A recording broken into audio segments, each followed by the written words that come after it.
So it says 30 to 50% of these people might find these questions important to some degree. So it's about what I think, right? I think it's more accurate 30%. Okay. 30% of people care about things that are important. 30% don't care about anything that's important. And the other 30% sometimes just vacillate back and forth. They don't want to party all the time, but they want to like have fun most of the time. But they rarely, I would say that when they think about stuff that's like intellectual or important or vital to their existence, it's probably a fleeting thought. You may catch them in a given moment in time, but does it predominate their thinking? Does it dominate their thinking? Does it Dominic their thinking? Probably not. But then, I'm not really interested in reaching everybody. I'm just interested in reaching the people who have the similar interests that I do, because that's who I can connect with. And those questions do mean something. But I couch them in terms of time that I take aside, and so maybe I consider it in music. How did we get here? Where did we come from? How to make sense of all that? There are some songs that talk about that. There are movies that talk about that. There are video games that might talk about that, contemplate that. There might be people that we know who talk like that. And so I think that shapes, colors what we like. Is it recording? Yeah. Oh my gosh. Ah! Anyways, so do you want to read what ChatGPT, or do you want to just... Because I think it's a good answer. I haven't even read this, but it says the popularity of science communication books, media, entertainment, documentaries, TV shows, and movies. Things like shows like Cosmos, Interstellar, The Theory of Everything are quite popular, suggesting wide public interest. Educational pursuits, massive open online courses, platforms like Coursera, edX, TEDx, TED, things like that. Cosmology and physics demonstrate interest. Public polls and surveys. Pew Research Center shows significant interest in science and technology. Attitudes toward science exploration reveal that many people find understanding the universe important. Philosophy and religious engagement. And that definitely another way to consider that. But it says 30 to 50%, but like I said, I think it's like 30, 30, 30, kind of around there. Yeah, like 30. Yeah, well, when you think about what does the world like, so when you think about the most popular movies, I think science fiction addresses some of that stuff. So Dune addresses that. That's a more recent one. Star Wars addresses things like that in a broader scale, like good versus evil. Lord of the Rings. Yeah. Not science fiction. Yeah, but it does. And Chronicles of Narnia address things like that. But I say by and large people are more interested in being entertained. Yeah. So if you can make it entertaining, then they're more likely to watch it. Yeah, but they also want that like justification for it existing, and like actual good characters and like good writing. Because you can have something kind of be entertaining, but it can also be like written badly, but then it won't be entertaining to people who are looking at the writing. Yeah. So like you're not going to enjoy a movie if it's written badly. Yeah. And you're like paying attention to that. Exactly. Yeah. But if it is written well, then people of both sides can enjoy it. People who are paying attention to the writing and people who aren't. Right. And all this is centered around, did we play the part with the Stephen Hawking's thing in there or not? Or how do we get that to show? Well, I'd have to put that up later. So. Oh, okay. So we could sort of listen to it. So yeah. Let's hear that first part. This is Hugh Ross giving a scientific answer to the problem of evil, but obviously he doesn't really, in my opinion, address the problem of evil in a scientific way. Just to summarize it, he uses scientific explanation of things, then he jumps into a moral explanation, and they're not the same. But he's trying to get some commonality, in my opinion, with Stephen Hawking to see that he has a connection. But the fact that he has the Apple logo on his thing shows that he doesn't mind giving free advertising to the fall, because that's the apple with a bite out of it. Oh yeah, I never really thought about that. That's the fall. Huh. I read that book when it first came out, and I got one quote I want to share with you. It's on page 171. He says, "We want to make sense of what we see around us and ask, what is the nature of the universe? What is our place in it? And where did it and we come from? Why is it the way it is?" And one reason why his book was so popular, he makes the point every human being asks these questions. See, that's the part that I don't agree with. Yeah, not every human being has. No, and I think to varying degrees. Yeah. Obviously, if you're a person that really matters, then you're going to spend a significant amount of your time, energy, and effort to pursue that. Yeah. But when you see people's TikTok, Snapchat, Instagram, watching what they watch, you say, well, I don't think they're really that. No, they're not. I don't think that doesn't seem to be that big of a concern for them. No, I definitely just not. want to be entertained. Right. So I think that's a misnomer. Now I would argue that's because God put a spirit within each one of us. It's the spirit within us that drives us to ask these questions. And so, I mean, right there, I would. I'd also disagree with Yeah, that. because. Yeah, Go ahead. like I'd say we get the Holy Spirit, right? We don't receive that when we're just born. Yeah. Usually you receive the Holy Spirit and then it's with you. Yeah, well, it says as many as he gave you power to become sons of God. So that's not something that happens automatically. And he has alluding to something that's called the divine spark theory, which is that God put a divine spark in all of us. I would say the only thing the biblical that's could be alluded to similar is the verse that says he's given to each man a measure of faith. Yeah. And that then means, well, what do you use that measure of faith in? You could use it in yourself. You could use it in a cult. You could put it in science and technology. What do you do with your measure of faith? What do you do with it? Where do you apply it? Yeah, that's a big question, because you have the choice to, use it with what you want. But obviously God put it in you to use it for Him.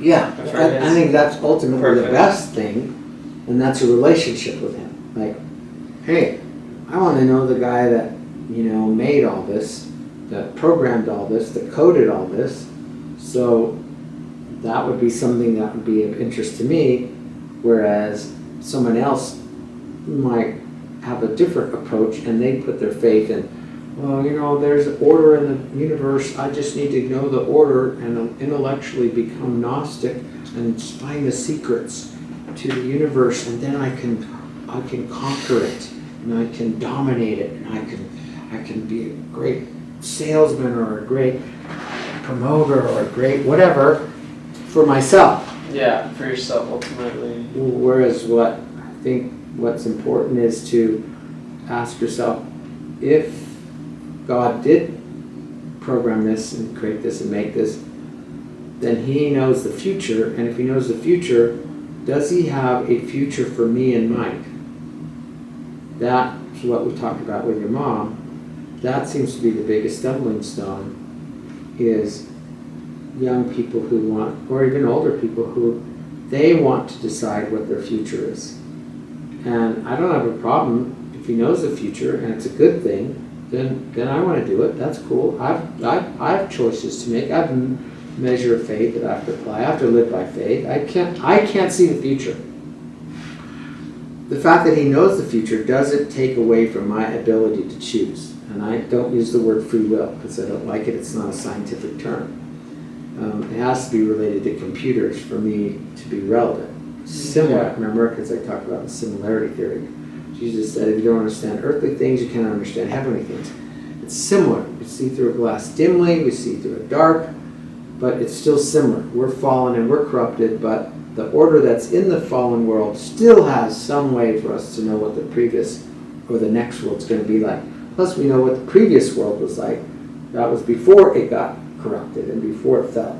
Yeah. But I think you have to link the two together. So I do not agree with him that he's put that in all of us. He's given us a measure of faith. It's what we do with it. And there is a verse in Romans 8:22 that says that they are without excuse because they look at nature and they see it and they go, wow, this didn't happen by accident because it's order. And accident would mean chaos. And we know that chaos and disorder are secondary and order is primary. That's part of why we're talking, because that's our understanding. So I don't agree with him on that. He's put that in every man. I don't agree with that. I think someone said there's a God-sized hole in someone. I would say there's a God-sized separation from God in every person. The acknowledgement that, hey, I'm separated from God. If there's a God who made this, I sit in this huge forest and there's these incredibly big trees and these stars and everything like that, and I feel minuscule. But if I have a connection with the guy, I say guy, and that just means a term, generic term, with the person who programmed all this and created all this, now I don't feel insignificant. Right. I'm like, hey, and in the Christian terms we say, he's my dad. So if I lived on a ranch, like the Ponderosa, Bonanza, right? You don't know what Bonanza is? The Cartwright Ranch? Oh my gosh. There's a cultural difference. But in this ranch, they own like hundreds of thousands of acres. Okay. And so he'd walk out in this land, Ben, one of the sons, let's say Hoss Cartwright or Joe Cartwright, he would look at all this land and go, wow, my dad owns this. Yeah, okay. I'm connected to him. I don't feel insignificant. This is our land. Yeah.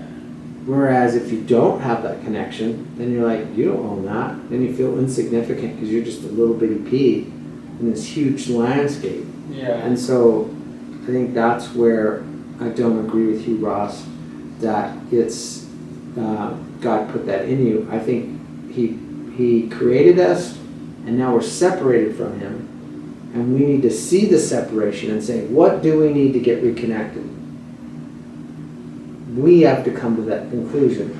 And then we believe, of course, the Holy Spirit convicts us too and say, well, that which was made and created and programmed is separated from you because you're not part of it. You're not his son yet. Right. You haven't asked to be part of his family. And being part of someone's family means you don't always get to do what you want to do. If the dad says to you, we got to go to this event, and this event requires a certain kind of dress code, then you have to abide by the dress code. You don't have to go, and you don't have to be part of that family. But if you are part of that family and you do want to go, then you abide by the dress code. You don't say, well, that dress code, I'm going to protest. I'm going to get all my friends and we're going to protest. We're not going to dress like that. You can, but is it worth it? So all these people who resist God, fight God, are angry at God, don't want to believe in God, it's mainly because they just don't want to do what's asked of them because they're not part of the family. If God asked me to do it because he's my dad, my heavenly father, then I'm like, oh, okay, cool. He has a reason. I trust him. Right. There's a purpose to it. Yeah, I trust him. I'm not trying to make light of it. He's a cool guy, but he's good. Yeah. He's not doing anything for a bad reason. The reason why people resist God is because they don't know him. And you don't know him, you don't trust him. You can't trust someone you don't know. You could, but that'd be naive. Yeah. And there's a lot of Christians like that. They worship God, but they don't really even know who he is. So let's go to the next one. But as I read his book, he really only provided physical answers for those questions. which is why I was motivated to write this book, Why the Universe is the Way It Is, to not only look at the physical questions, but the spiritual questions, because that's really what drives us to ask the questions that he was talking about. And I'm going to pick one point only out of this book, and that is how God designed the universe for the eradication of evil and suffering. Okay, totally do not agree with that. That is absolutely fundamentally flawed. Why? Because God programmed the universe, the cosmos, originally to enjoy. Yeah.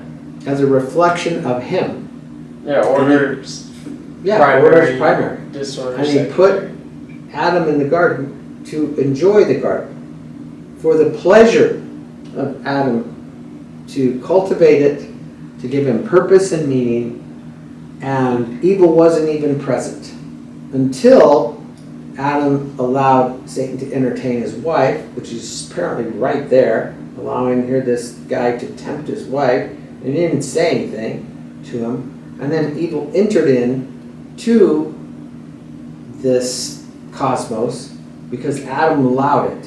When God warned him ahead of time, He said, the day, just like I've said before, Genesis 2:17, the day that you eat from that fruit, from that tree of good and evil, you'll surely die once and die again. Muth, muth.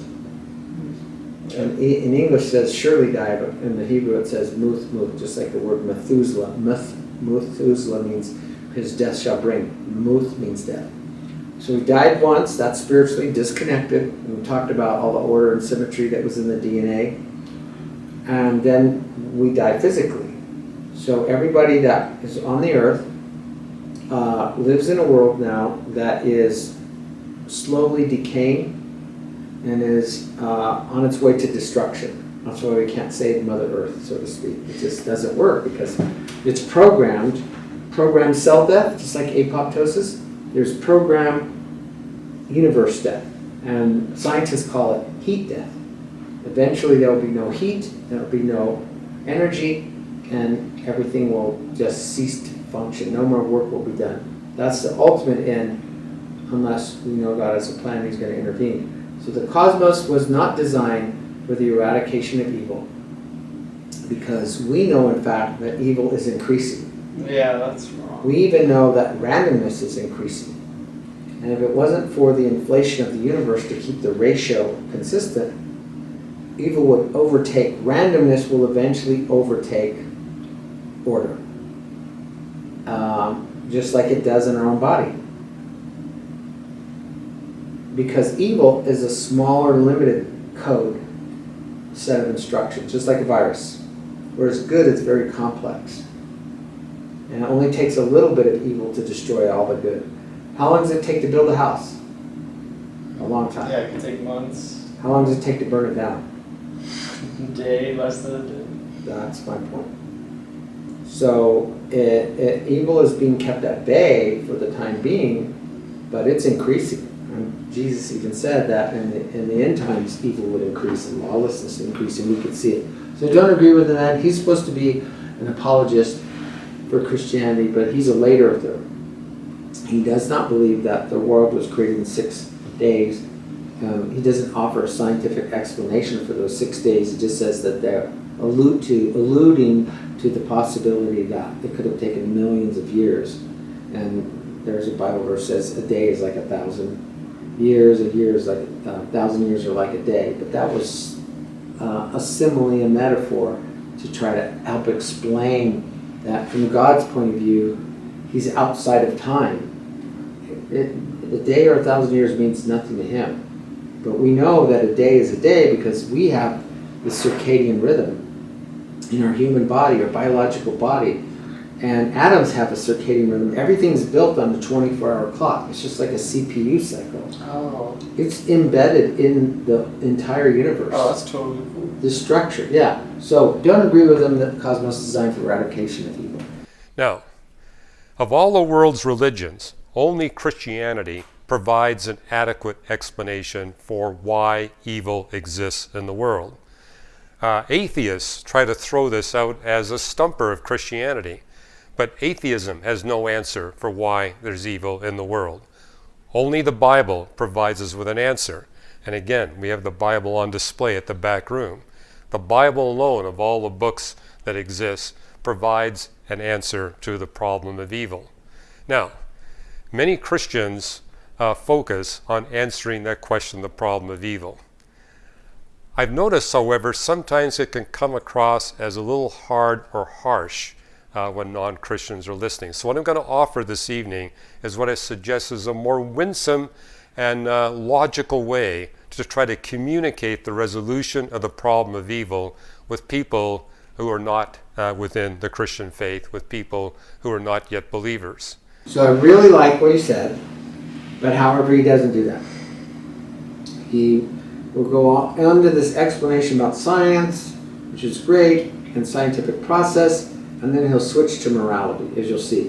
But I do think that part I will agree with, that Christianity does give an answer for the problem of evil, but I don't think that it's explained in today's Christian world adequately.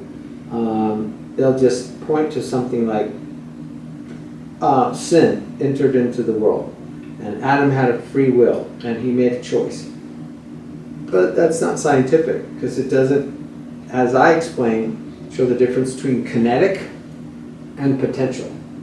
So God knew the potential of evil when he created and programmed the world. It was a reflection of him. It had the potential to become also kinetic.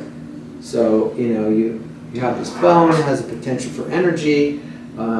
If I make a willful choice and I drop this phone and it hits just right, that potential energy turns into something kinetic and it becomes destructive. Then the phone can break, crack, or whatever. That's because I am a sentient being. I have those three things: I can think for myself, decide for myself, and learn from my collective memory and experience. I have the ability to make decisions. I don't use the word free will. That, to me, is an understanding of the morality of evil, but it doesn't explain the scientific part. Remember, I'm the one who offers the fact that when that potential becomes kinetic, then homeostasis and equilibrium enter into the equation, and then that evil has to be allowed to dissipate eventually to where every being, sentient being, has a choice to choose whether it wants to be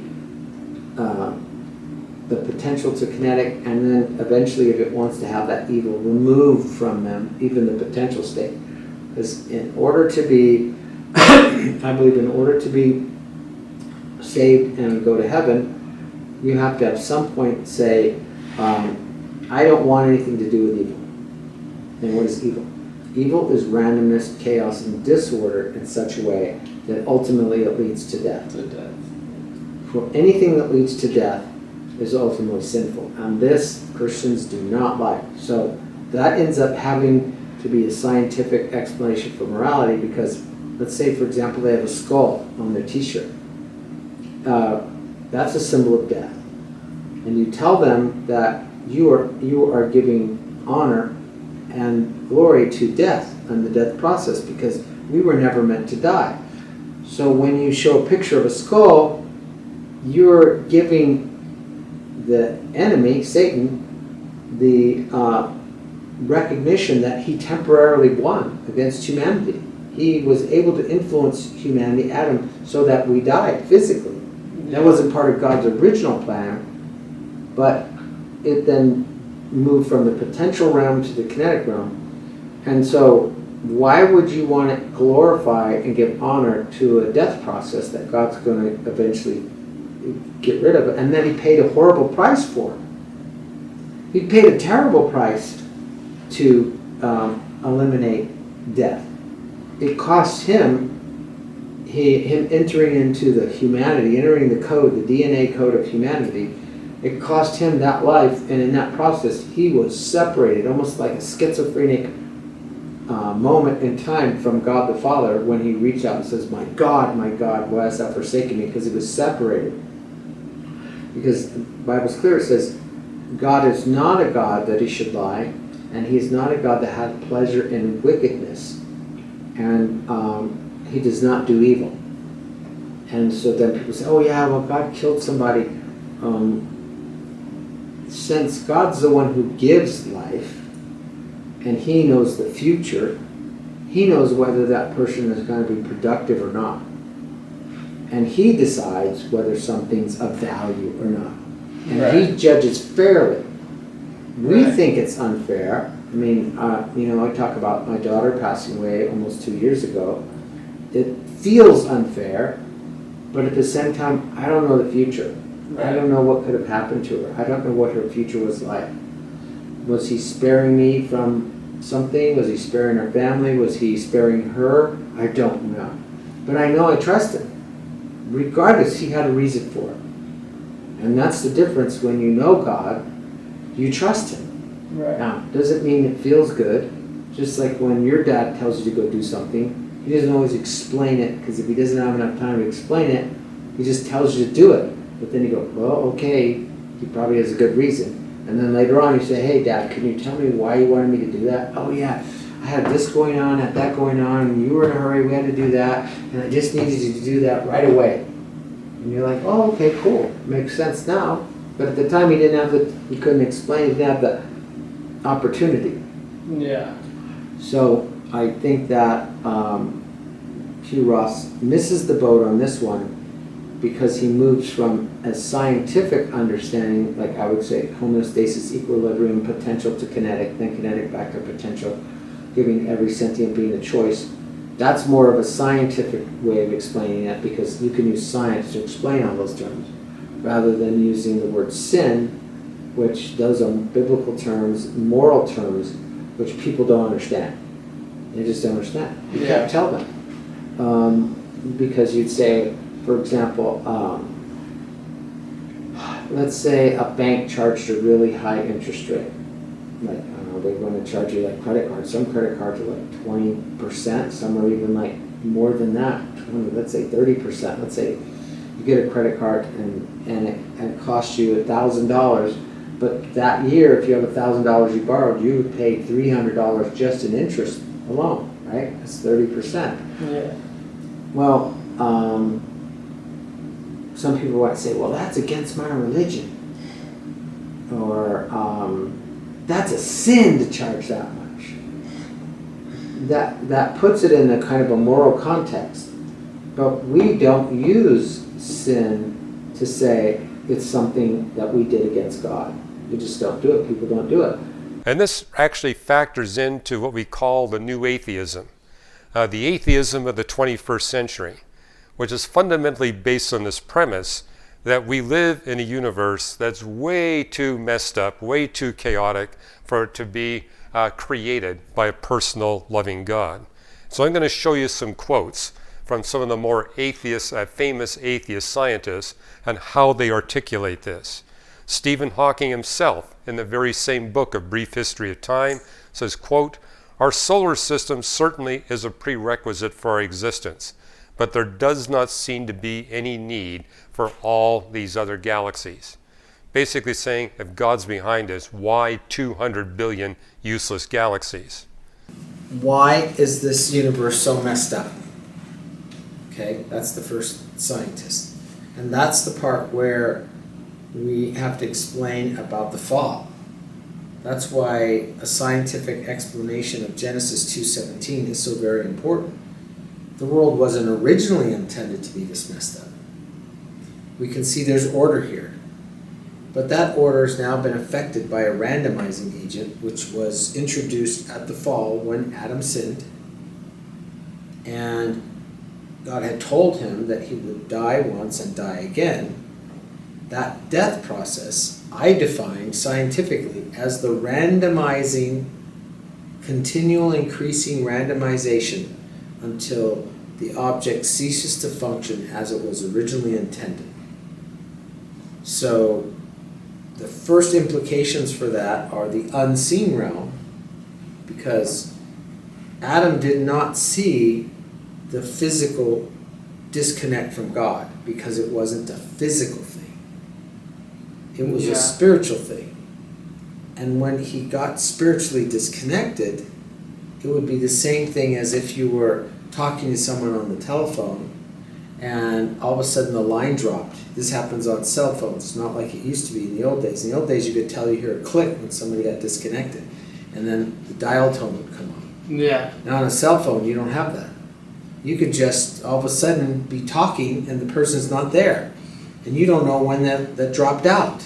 Yeah. So Adam didn't know when he got disconnected from God. He just experienced things that he never encountered before, which was all the randomization. So because he didn't have a relationship with God, that got severed. Now he couldn't communicate with God. And then it says he hid and he was afraid.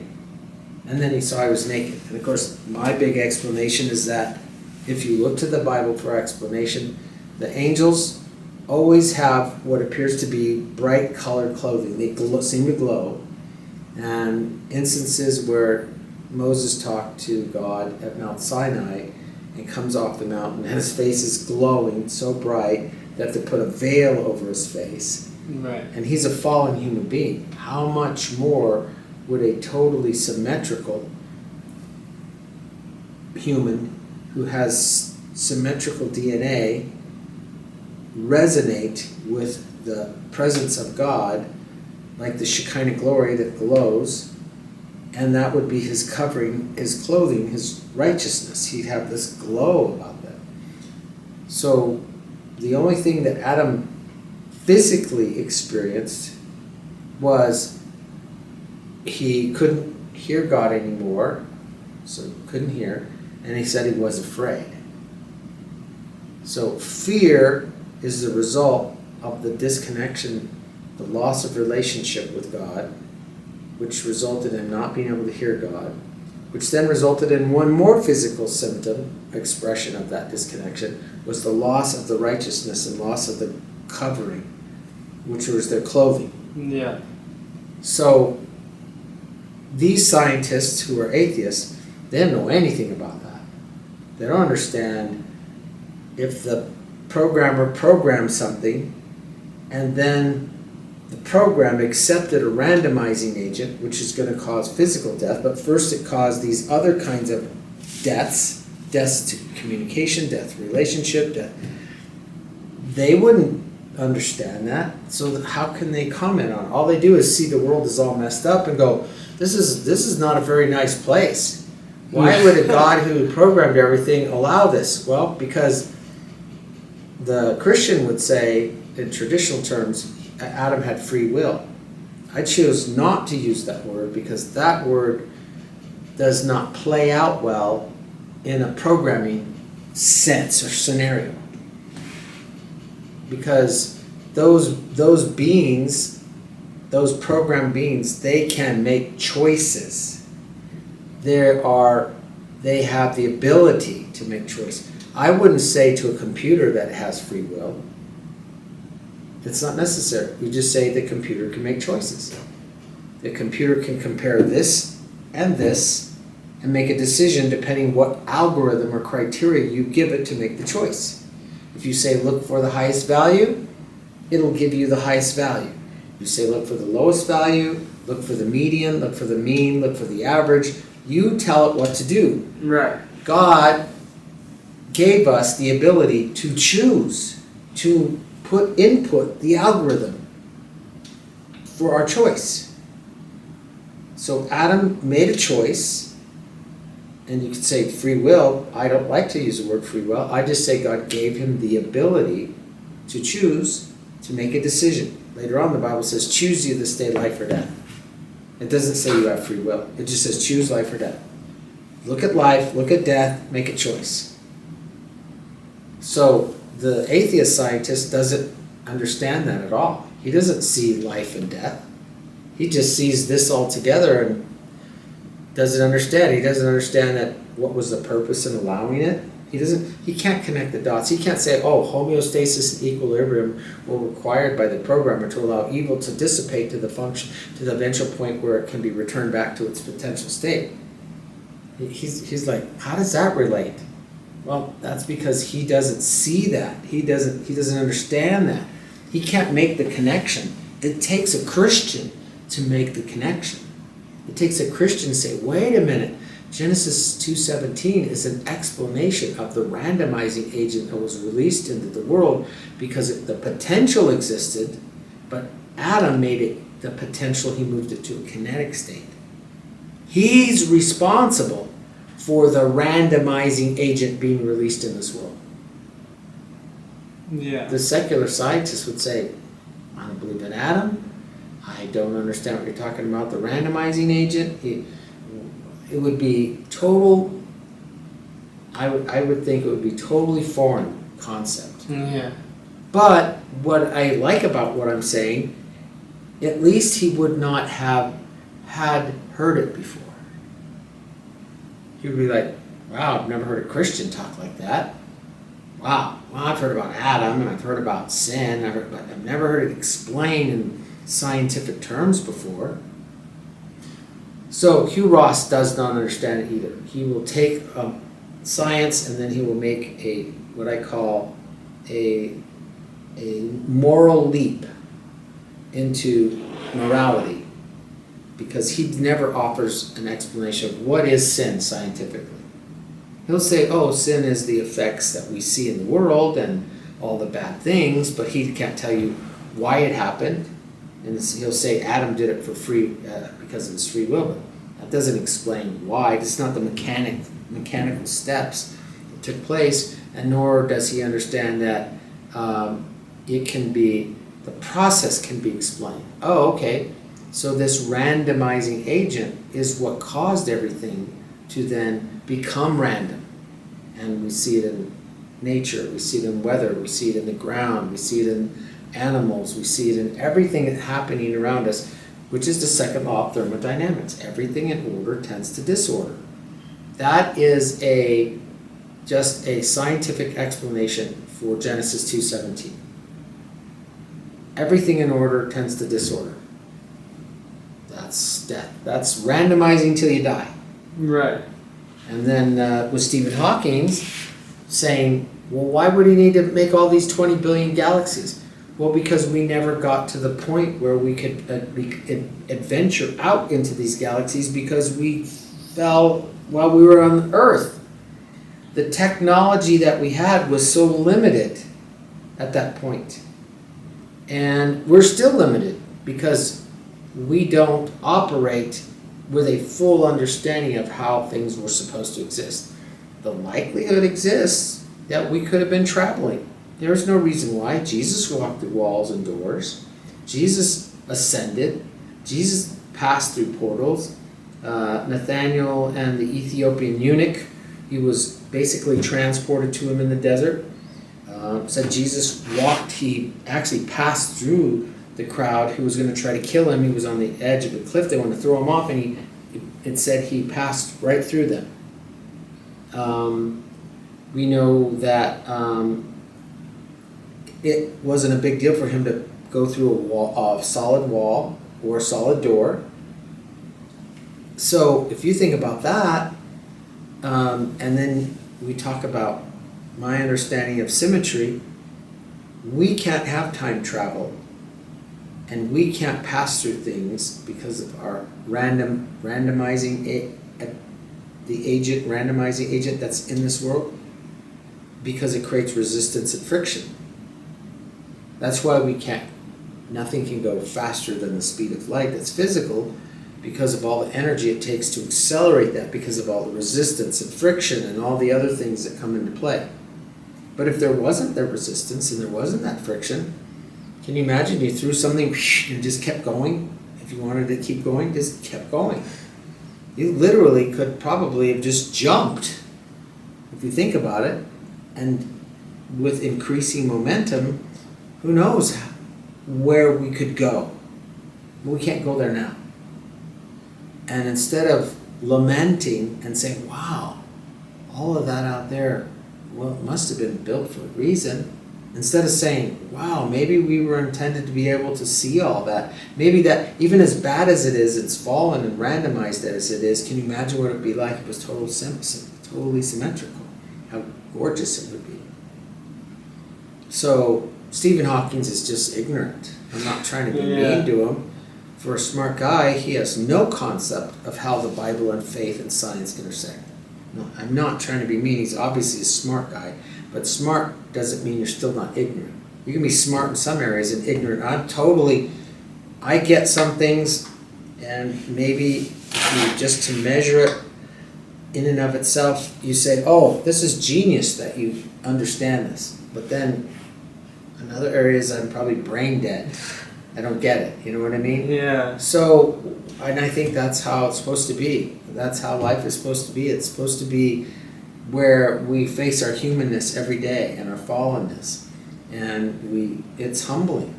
You know, Yeah, some of the smartest guys are uncoordinated. They can't even kick a football or catch a baseball, or they can't do, American Ninja Warriors or anything. Yeah, but they're some of the smartest people in the world.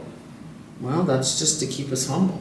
We all have good things and we all have not good things. Stephen Hawking, he was unfortunately in a wheelchair at the end. He was extremely limited physically what he could do. So it isn't to be mean to him. If I actually know Kip Thorne has a son. Him and I worked together on a project. Not saying what it is, but we knew each other, we talked. And he told me his dad, Kip Thorne, who was a Nobel Prize winner in physics, 2017, something like that. You can look it up. His dad and Stephen Hawking are friends. They were friends until Stephen died. Kip's still alive. And his son, actually had Stephen Hawking over for dinner and spent time at his house and just hung out. Cool. So, I don't want it to be misunderstood, but I obviously know someone who's personally been with this guy, but that doesn't mean that he understands how faith, science, and technology connect together. He knows his stuff. I think I know this stuff. He's a genius in some things. I think we can be a genius in other things. He's ignorant in some things. We're ignorant in some things. So that's my connection to that. So let's see what else Hugh goes on to mention. But he doesn't address what I just said. He doesn't get it. And then we have Victor Stenger, the particle physicist I debated at the Caltech Skeptic Society conference. He wrote in his book, God, the Failed Hypothesis, it seems inconceivable that a creator exists who has a special love for humanity and then relegated it to a tiny point in space and time. And he actually developed this as a, quote, a new argument against God by saying if God really loved us, he would have allowed us to explore and inhabit the entirety of the universe. The fact that he confined us, put us in this little prison house of planet Earth, proves no such God exists. And we went on. And so that is not understood by these secular scientists, because they don't know that God did not intend that to be like this. He didn't intend for us to be fallen. He wanted us to probably travel the universe and galaxies and all that. He had this amazing plan for us, but Adam made choices that resulted in the randomizing agent being released, led to death, and this is the result of it. And now we're limited. And the Bible's clear. It says the wages of sin are death. Right. And sin holds us captive. And that's what Jesus did, is he paid the penalty for sin. He accepted the ultimate consequences for the randomizing agent, which is ultimately death. It's almost like you could say he absorbed it all to eventually be able to return it back to its potential state. So absorbed all this kinetic energy. I'm just using those terms. It's not just that, because there's legal consequences, there's moral consequences, there's physical consequences, there's even financial consequences, sociological consequences, psychological consequences. And if you want to say that all of that randomizing was put on him, and because he was perfectly symmetrical, if you want to say that in every way, mentally, emotionally, psychologically, he could absorb all of that and then grasp it all, and then it could be returned back to its compressed and put back into its potential state.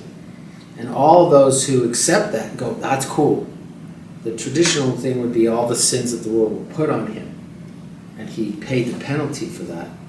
And then because of that, now we can be reconnected through him to God the Father, and we can have a relationship once again. That's the traditional way.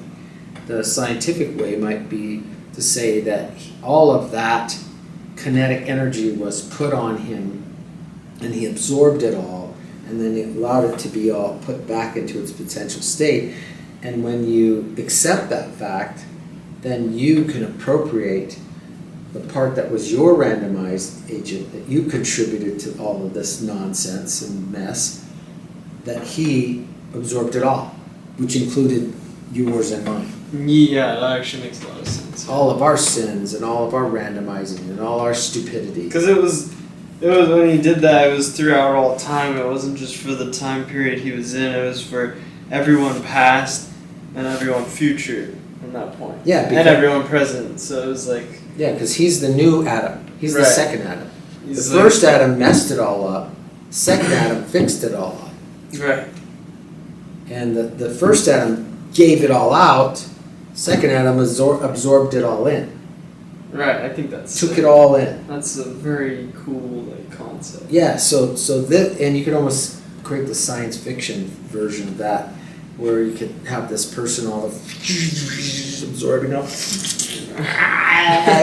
Every ugly thing is being absorbed, and you know what I mean.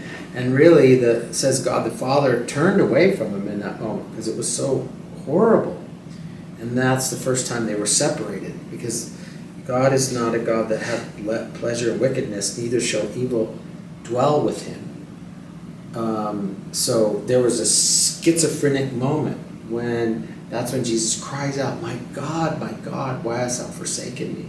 He's ripped in the relationship. He's constant communication. At that moment, he's separated because God just says it has to happen, but that's so evil and horrible.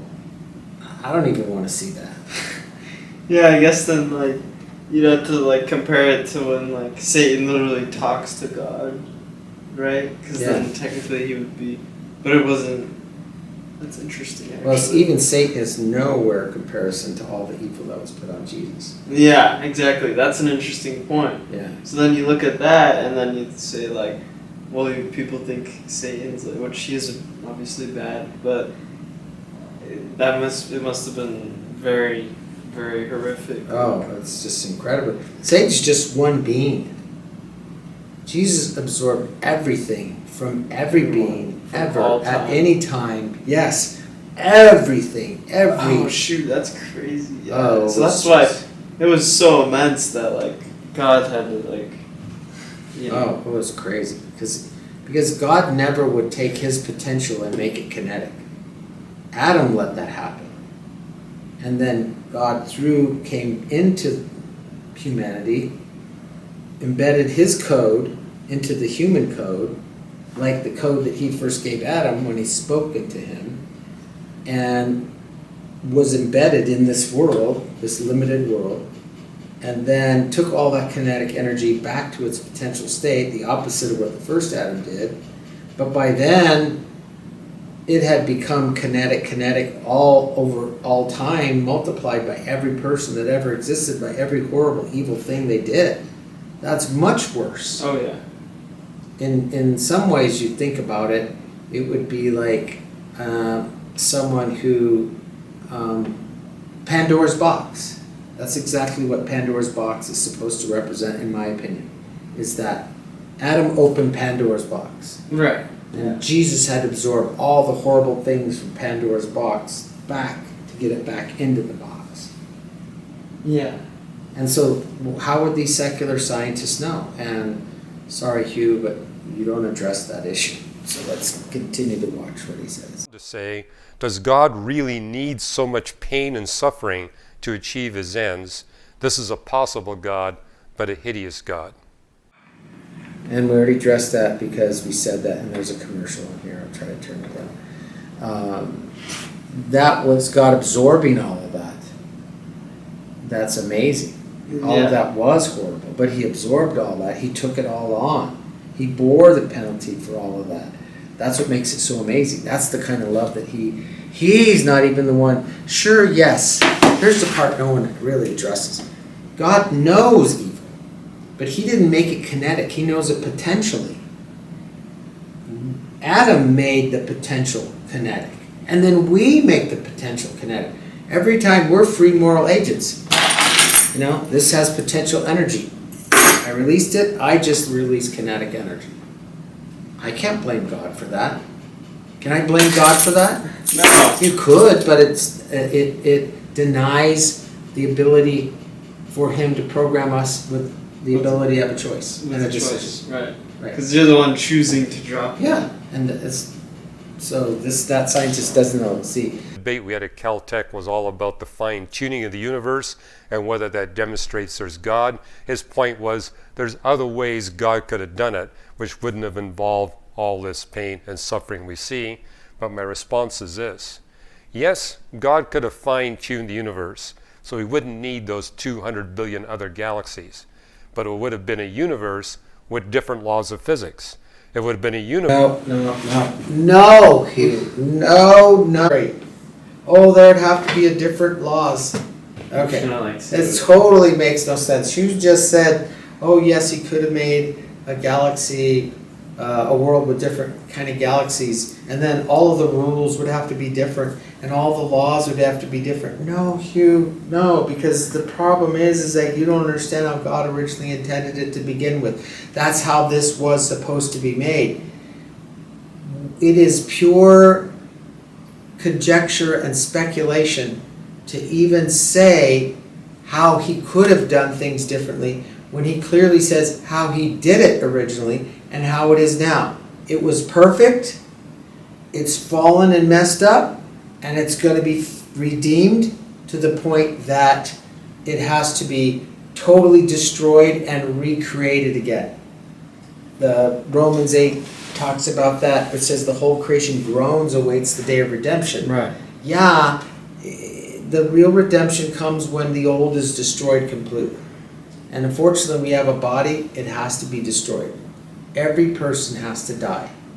Because your spirit goes to a place, now it's programmed to go to a place where it's totally symmetrically in order. And then you will get a new body after this world has been done away with. Which is a cool thought with like Enoch and Yeah, totally. and the other one, Elijah. The only two people who never technically died. But they will die.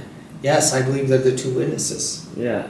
And that's So, when they died. I wonder if do you think their body is symmetrical? Like you mean now? Where they are? right now.